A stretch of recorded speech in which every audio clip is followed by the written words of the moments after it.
Hello, good morning friends of the Jose Manuel H. Garage channel. I'm going to take this opportunity to make a super quick video on how to change the differential oil in a Mercedes VITO model 639. This is a 2004 115 CDI. It's common for all Vitos with a 639 gearbox and well, for the vast majority. They're all very similar, okay? Changing the differential oil is advisable every 100,000 kilometers. This is the type of oil it uses. I'm going to show you now. This is a Motul oil. I'll leave a link in the video description to get it. 100% synthetic Motul SAE 750 money. This is GL5. I think it'll play. It takes 1 liter of differential oil. I've already changed it. It just made a strange sound. I can't identify it. And to rule it out, I wanted to check if the oil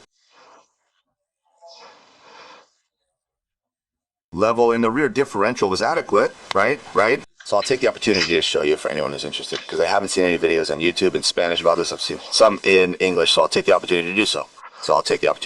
I'm not going to change it, but I'll tell you how to do it. I'm simply going to check the level. It's very simple. Look, we have 2 screws. Here's the differential. This is the differential, okay? Do you see the differential back here? We have 2 screws. I just checked the level and it's fine, but I'll explain it to you now. We have this one, which is the filler screw, and this one, which is the drain screw. It's hard, right? It's at 90 newton meters of torque. I'm telling you, when you tighten it, you have to tighten it with 90 newton meters. And it comes loose, it's hard, right? With a 14 millimeter Allen key. Okay, first we loosen the Allen key. I had to use a lever to loosen it. This also works if you want. So, when loosening this screw, the level has to overflow just right. It has to be right there at the limit. I'm going to show it to you there to show you. I just don't want to lose any more oil, but just so you can see it later. See, I'm loosening it now, and if oil drips, it's level. If it doesn't drip, it needs to be refilled. There's oil dripping there, so it's level. I won't lose any more. I tighten it. Okay, tighten it to 90 newton meters, as I said. So, to change the oil, the first thing to do is empty the filler cap. Don't empty it or untighten the drain cap. Then you won't be able to for whatever reason, because the filler cap is too hard and you'll mess it up. So always loosen the filler cap first.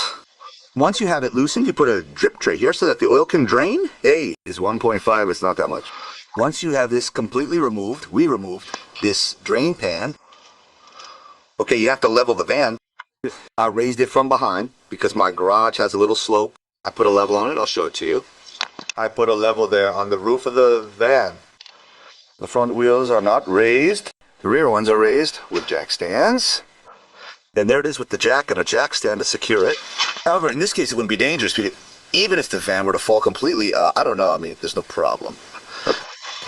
So once it's level, we loosen this screw, loosen it completely, and pour all the fluid, all the transmission oil into a drip tray until there's nothing left. We tighten it to 90 newtons, and once it's tightened here, since this has a little knob, let's see what I'm going to show you.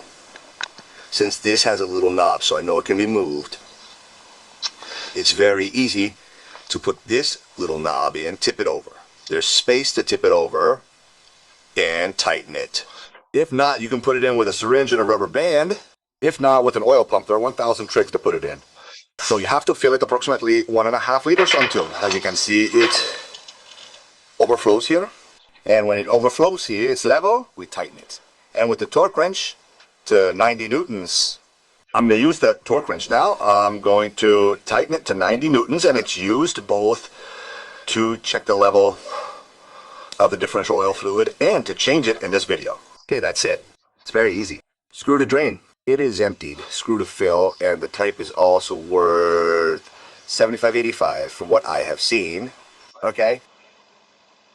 And then if you want to investigate more, if GL4, GL5 is better, there is a lot of history with the GL5. Here it says that it is API GL5. This is API GL5. The other one I had was API GL5. I have taken another of the little bottles to show you this. Okay, investigate it more. I mean, I do not promise to tell you that the data is exact. I think that with the ICGL4, GL5 it perfectly fine. It comes out 7590 and 100% synthetic. Now I will tighten it to 90 newtons. Well, that's it. I have it. 90 newtons. I need both hands to make it sound, but it is already checked. Okay, 90 newtons. These torque wrenches are from Toolson. Pierre recommended the pump to me, and they're very good. I'll leave a link to Amazon in the video description if you want to buy the 3 sizes.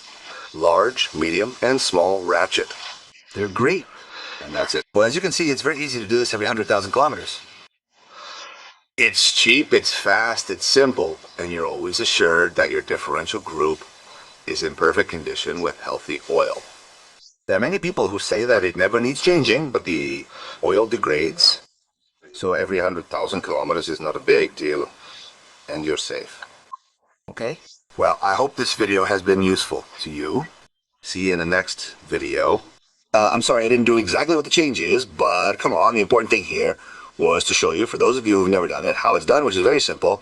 I insist we empty it, cover it with 90 newtons, open it, fill it with 1.5 liters, and close it with 1.5 liters, and close it with 90 newtons. SAE 7590 gearbox oil. And that's it. It's that simple every 100,000 kilometers. Come on, bye. Bye.